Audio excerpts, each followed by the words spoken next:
सभी सावधान। मंगलाचरण हेतु सभी हाथ जोड़ लेवे।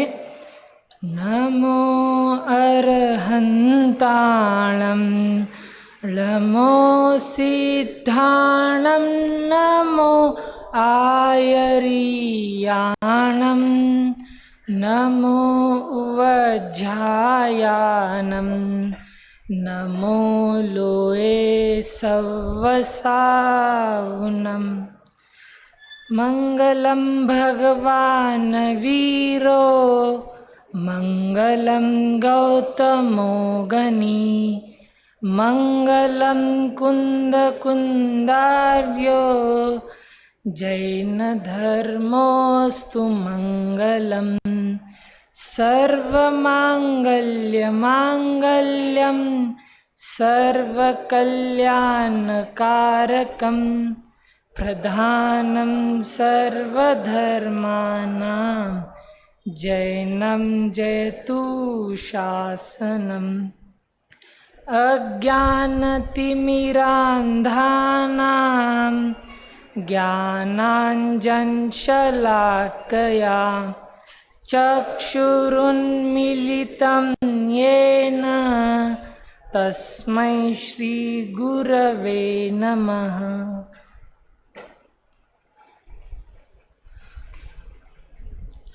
ओम नमः सिद्धेभ्य। आज अपन दशलक्षण पर्व के उत्तम आकिंचन धर्म में मतलब उपस्थित हुए हैं, उसमें मेरा विषय है अनियोग। तो अपन अनियोग के बारे में थोड़ा मतलब चर्चा करेंगे। तो अनियोग माने क्या कि शास्त्रों की कथन करने की पद्धति वो जिनागम में लिखी गई है। तो जिनागम में किस विवक्षा से कहा गया है, कथन कैसे किया गया है। हमारे जो शास्त्र है वो 4 शैलियों में लिखे गए हैं। यदि हम लोगों को उस शैली के बारे में ही पता नहीं हो तो अपन शास्त्र का मर्म बराबर समझ नहीं सकते। तो देख ही लो कि न्यूज़पेपर में है तो खबर आती है तो ऊपर हेडलाइन और नीचे जिस मतलब शहर से बात आई है वो और खबर रहती है। तो नीचे की खबर मेन नहीं रहती, वो हेडलाइन और जिस शहर से बात आई है वो मेन रहती है। यदि ऐसा ही है, मतलब शास्त्र में भी ऐसा ही है कि अपन अनियोग किस अनियोग से है, मतलब कथन कैसे किया गया है, शास्त्रों को कथन कैसे किया गया है, किस विवक्षा से कहा गया है।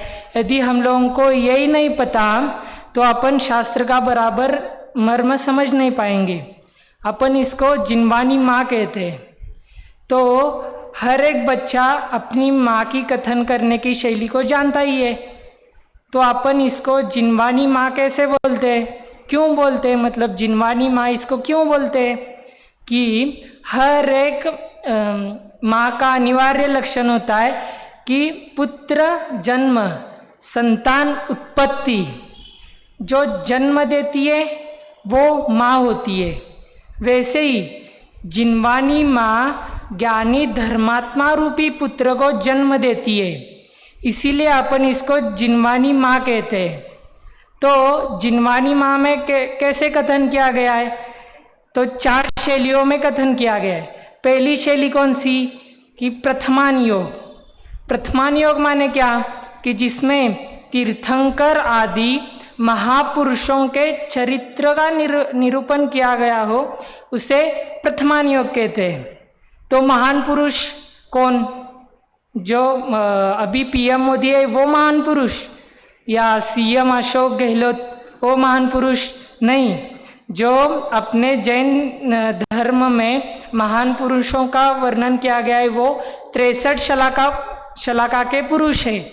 तो वो उनके चारित्र का जिसमें निरूपण हो उसे प्रथमान योग कहते हैं। तो प्रथमान योग का प्रयोजन क्या है और किस किस को है प्रथमान योग का प्रयोजन, तो संसार की विचित्रता और पुण्य पाप का फल महापुरुषों की प्रवृत्ति का जिसमें निरूपण किया गया है। मतलब संसार की विचित्रता बताकर धर्म में लगाया है, पुण्य का फल बताकर धर्म में लगाया गया है, महान पुरुषों की प्रवृत्ति द्वारा धर्म में लगाया गया है। ऐसे ही ये प्रथमान्योग का प्रयोजन है। तो किन किन को यह प्रयोजन है कि एक तो तुच्छ बुद्धि वालों को और दूसरा तत्वज्ञानी जीव को। तो तुच्छ बुद्धि वालों को कैसे कि वे सूक्ष्म निरूपण नहीं पहचानते, वे और प्रथमान्योग में स्थूल उदाहरण आदि से तत्वों का निरूपण किया जाता है, उसे वो आसानी से समझ जाते हैं और वे लौकिक कथाओं को जानते ही है। तो वैसे ही प्रथमान्योग की कथा, लौकिक कथा उसे जानकर उसमें उपयोग लगाते, उसमें रुचि लगाते और कथा के बहाने वे धर्म का ज्ञान भी प्राप्त कर लेते हैं। और प्रथमान्योग में लौकिक प्रवृत्ति रूप निरूपण होने से उसे वे भली भांति जान भी सकते हैं। तो ये तो हुआ तुच्छ बुद्धि वालों को। तो तत्वज्ञानी को कैसे होगा, उसे एक अपन उदाहरण के माध्यम से देखते हैं कि एक बच्चा है, वो दूसरे बच्चे के साथ झगड़ रहा है, वो भी दूसरा बच्चा भी पहले बच्चे के साथ झगड़ रहा है और ये देखता है तीसरा बच्चा, और तीसरा बच्चा चौथे बच्चों को जाकर कहता है कि इसने इसके साथ ऐसा व्यवहार किया, मतलब ऐसे साथ प्रवृत्ति की। तो चौथे को बहुत आनंद हो जाता है। वैसे ही तत्वज्ञानी को धर्मात्माओं की प्रशंसा और पापियों की निंदा सुनकर वे अति उत्साहवान हो जाते हैं। तो ये तो तत्वज्ञानी की प्रयोजन हुआ। तो प्रथमान्योग की व्याख्यान विधान क्या है, तो प्रथमान्योग में अलंकार मुख्य शास्त्र की पद्धति मुख्य है। अलंकार होने से मतलब रंजायमान होता है, अलंकार होने से प्रथमान्योग रंजायमान होता है, इसलिए अलंकार व काव्य शास्त्र की मुख्यता रहती है इसमें। अभी तो जान लिया कि प्रथमान्योग के बारे में, अभी हम समझते हैं चरणान्योग। चरणान्योग का प्रयोजन क्या है कि चरणान्योग में नाना प्रकार के धर्म के साधन निरूपित किए जाते हैं और जीवों को धर्म में लगाए जाते हैं। तो ये तो चरणान्योग का प्रयोजन। और किन किन को ये प्रयोजन है, तो वैसे ही एक तो तुच्छ बुद्धि यानी कि मिथ्या दृष्टि वालों को और दूसरा तत्वज्ञानी धर्मात्माओं को। तो तुच्छ बुद्धि वालों को कैसे कि पाप कार्यों को छोड़कर धर्म में लगे, उस प्रकार उपदेश दिया जाता है और इसे सुनकर जो धर्म आचरण में सन्मुख हुए हैं, ऐसे गृहस्थ मुनिवर, इनका विधान सुनकर वे भी यानी कि तुच्छ बुद्धि वाले भी धर्म में लग जाते हैं। धर्म में लग जाने के बाद उनकी कषाय मंद हो जाती है और कुगति भी प्राप्त की उन्होंने, तब भी दुख नहीं पाते और सुगति में वे सुख ही पाते हैं। ये तो हुआ मिथ्या दृष्टि वालों का प्रयोजन। अभी तत्वज्ञानी का प्रयोजन क्या है कि तत्वज्ञानी जीव को सर्व आचरण अपने वीतराग भाव के अनुसार ही लगते हैं और मुनि श्रावक के विशेष जानकर जैसा अपना वीतराग भाव है वैसा ही अपने योग्य धर्म को साधते हैं और जितने अंशों में वीतरागता प्रकट हुई है उतने अंशों में वे कार्यकारी उसे जानते हैं और जितने अंशों में रागादि वगैरह है उसे है जानते हैं और संपूर्ण वीतरागता को वो परम धर्म जानते हैं। तो उसका व्याख्यान विधान क्या है कि जीवों के जैसे अपने बुद्धि गोचर धर्म का आचरण हो, मतलब जीवों के जैसे अपने बुद्धि गोचर मतलब अपने बुद्धि के अनुसार धर्म का आचरण यानी धर्म का उपदेश दिया जाता है इसमें। बस इतना ही। और अपन ये अभी समझ लिया कि चरणान योग के बारे में। अब हम समझते हैं कि करणान योग।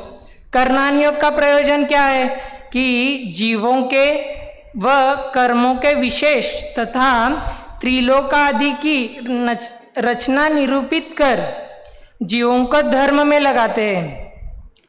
तो किन किन को ये प्रयोजन भूत है कि इनको भी, तुच्छ बुद्धि वालों को और धर्मात्मा पुरुष को भी।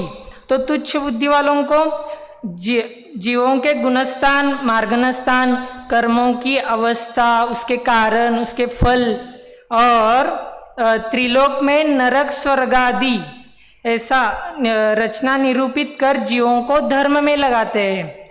और कैसे धर्म में लगाते? पाप से विमुख कर धर्म में लगाते, मतलब गुणस्थान, मार्गनस्थान, कर्मों के कारण त्रिलोक में नरक स्वर्ग आदि का निरूपण कर पापों से विमुख कर धर्म में लगाते हैं। और ऐसा सूक्ष्म कथन जिनमत में ही है, अन्यथा नहीं है। इस प्रकार केवल ज्ञान की महिमा जानकर जिनमत का श्रद्धा नहीं होता है। ये तो तुच्छ बुद्धि वालों को प्रयोजन है भूत है। तो तत्वज्ञानी को कैसे है कि कर्णान योग में तत्वज्ञानी जीवों को तत्व के विशेषण रूप भासित होता है, और कर्णान योग के अभ्यास से तत्वज्ञान निर्मल हो जाता है। कर्णान योग के अध्ययन से उपयोग में उत्कृष्ट शुभोपयोग रहता है, रागादि की मंदता रहती है, और कर्णान योग के अध्ययन से केवल ज्ञान के द्वारा जाने गए पदार्थों का परोक्ष जानपना होता है। और कर्णान योग का व्याख्यान विधान अभी क्या है कि कर्णान योग में निश्चय भी कहा है और व्यवहार भी कहा है, लेकिन इसमें व्यवहार की प्रधानता है। बस इतना ही उसका व्याख्यान विधान है। और अभी तो हमने प्रथमान योग के व्याख्यान विधान, उसका प्रयोजन, चरणान योग के व्याख्यान विधान, उसका प्रयोजन, कर्णान योग के व्याख्यान विधान, उसका प्रयोजन अभी जान लिया। अभी हम समझते द्रव्यान योग, द्रव्यान योग का प्रयोजन और व्याख्यान विधान। तो द्रव्यान योग का प्रयोजन है कि द्रव्यान योग में द्रव्यों व तत्वों का निरूपण कर जीवों को धर्म में लगाते हैं। और इसका किन किन जनों को प्रयोजन भूत है ये? तो तुच्छ बुद्धि वालों को भी और तत्वज्ञानी को भी। तो तुच्छ बुद्धि वालों को जो जीवादिक द्रव्यों को व तत्वों को नहीं पहचानते, आपापर को नहीं जानते, उन्हें हेतु दुष्टांत युक्ति द्वारा व प्रमाण न्यायादि द्वारा उसका स्वरूप इस प्रकार दिखाया है जिससे उनको उसकी प्रतीति हो, और द्रव्यान योग के अध्ययन से अनादि की अज्ञानता भी दूर हो जाती है। ये तो तुच्छ बुद्धि वालों को प्रयोजन भूत है। और तत्वज्ञानी को कैसे है कि द्रव्यान योग के अभ्यास से रागादिक घटने से वे मोक्ष को शीघ्र ही सत्य है। ये तत्वज्ञानी को प्रयोजन भूत है। तो उसका व्याख्यान विधान क्या है कि द्रव्यान योग में जीवों को जीवादि द्रव्यों का यथार्थ श्रद्धान जिस प्रकार हो, उस प्रकार विशेष युक्ति हेतु दृष्टांत आदि का निरूपण करते हैं। और द्रव्यान योग में निश्चय अध्यात्म की प्रधानता होती है, वहाँ व्यवहार धर्म का भी निषेध करते हैं। ये तो रही द्रव्यान योग का व्याख्यान विधान। अभी तो हम लोगों ने थोड़ा सा उसको समझाया, अभी उदाहरण के माध्यम से समझेंगे इसको। तो एक घर में एक व्यक्ति था, उसके पेट में दर्द हुआ, तो उसको पूछा गया कि भाई तुझे पेट में दर्द क्यों हुआ? तो उसने तुरंत जवाब दिया कि बादलों की जोर की वजह से मुझे पेट में दर्द हुआ। ये दूर, मतलब ये कथन शैली है ना, दूर की कथन करने की शैली, मतलब ये प्रथमान योग की, मतलब कैसे कि उसके पेट से और पेट के दर्द से और बादलों की जोर से क्या लेना देना? यदि लेना हो तो जहाँ पर भी बादलों की जोर से बारिश हो रही है, उसके एरिया में सब लोगों को सब लोगों के पेट में दर्द होना चाहिए ना, तेरी पेट में क्यों दर्द हुआ?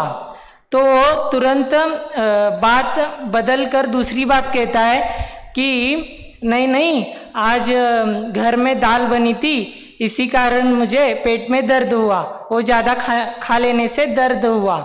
तो ये क्या कह रहा है कि प्रथमान योग ने कही थी बादलों वाली बात, लेकिन चरणान योग आचरण की बात कहता है, थोड़ी नज़दीकता की बात करता है, मतलब वो खाने पीने की बात करता है। और तो उससे और एक बार प्रश्न पूछा गया कि तेरे घर में 6 जन तो है, तो 6 जनों ने दाल खाई होगी, फिर तो 5 जनों के पेट में दर्द नहीं हुआ और तेरे अकेले के पेट में दर्द हुआ, तो क्यों हुआ दर्द? मतलब दाल खाने से तो दर्द ऐसा नहीं हुआ, तो तेरे ही अकेले के पेट में दर्द हुआ और 5 जनों के पेट में दर्द नहीं हुआ, तो दाल खाने से तो पेट में दर्द नहीं हुआ, तो फिर दर्द कैसे हुआ? तो उसका कर्णान योग जवाब देता है कि बेटे तेरे ही कर्म का उदय है, इसीलिए तेरे पेट में दर्द हुआ। तो तेरे ही कर्म का उदय है, इसीलिए तेरे पेट में दर्द हुआ। तो माने कर्णान योग कर्म की अपेक्षा से बात करता है, वो उदय की अपेक्षा से बात करता है। तुम्हारे पेट का कारण क्या है? कि तुम्हारे पाप कर्म का उदय। तो फिर एक बात यहाँ पर सामने आ जाती है कि जीव को कर्म की उदय से दुख होता है क्या? कर्म का उदय दुखी करने में जीव को समर्थ है? तो नहीं है। तो फिर आखिर पेट में दर्द हुआ ही क्यों? तो उसका द्रव्यान योग उसका जवाब देता है कि तू अपने पेट को अपना मानता है, इसीलिए तेरे पेट में दर्द हुआ। माने शरीर को, पेट को अपना मानता है, इसीलिए तेरे पेट में दर्द हुआ। तो ये द्रव्यान योग ये अकाट्य है। तो कैसे है कि मतलब एक बात आपने नोटिस की होगी कि प्रथमान योग को चरणान योग काटता है, चरणान योग को कर्णान योग काटता है, कर्णान योग को द्रव्यान योग काटता है, लेकिन द्रव्यान योग को कोई काट नहीं सकता, वो अकाट्य है। माने प्रथमान योग बहुत दूर की बात करता है और द्रव्यान योग वास्तविक स्वरूप की बात करता है। ये अनुयोग ऐसे ही दूरी से नजदीकता की ओर आए हैं और शास्त्रों में भी इसी प्रकार की कथन पद्धति है। तो अपन और एक उदाहरण के माध्यम से जान ले कि महापुरुषों को देख लो, वो सभी जगह लागू हो जाती है। महापुरुषों की कथा कहानियाँ वो प्रथमान योग, महापुरुषों की आचरण की चर्चा चरणान योग, महापुरुषों की जीवन की कर्म की उदय की परिस्थितियाँ वो चरणान योग, महापुरुषों द्वारा दिया गया उपदेश वो द्रव्यान योग। और इसको सम्यक दर्शन से ही समझ ले, सम्यक दर्शन से ही चारों अनुयोग को समझते कि प्रथमान योग से सम्यक दर्शन कैसे कि देव शास्त्र गुरु का श्रद्धान वो सम्यक दर्शन, चरणान योग से अनीति अन्याय अभक्ष का त्याग वो सम्यक दर्शन, मतलब पांच उदुम्बर फल मद मांस का त्याग और मूल गुणों का पालन करने वाला, जो वो चरणान योग की, ये बात चरणान योग की है।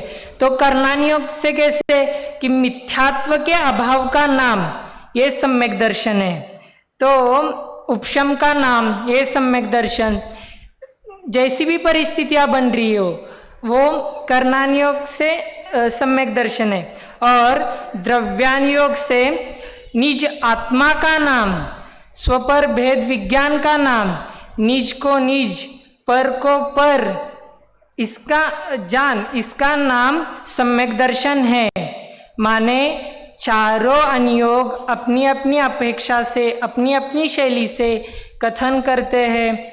इसी अपन भी ऐसे अनुयोगों का स्वरूप समझकर अपन भी धर्म की वृद्धि करें। इस मंगल भावना के साथ जय हिंद।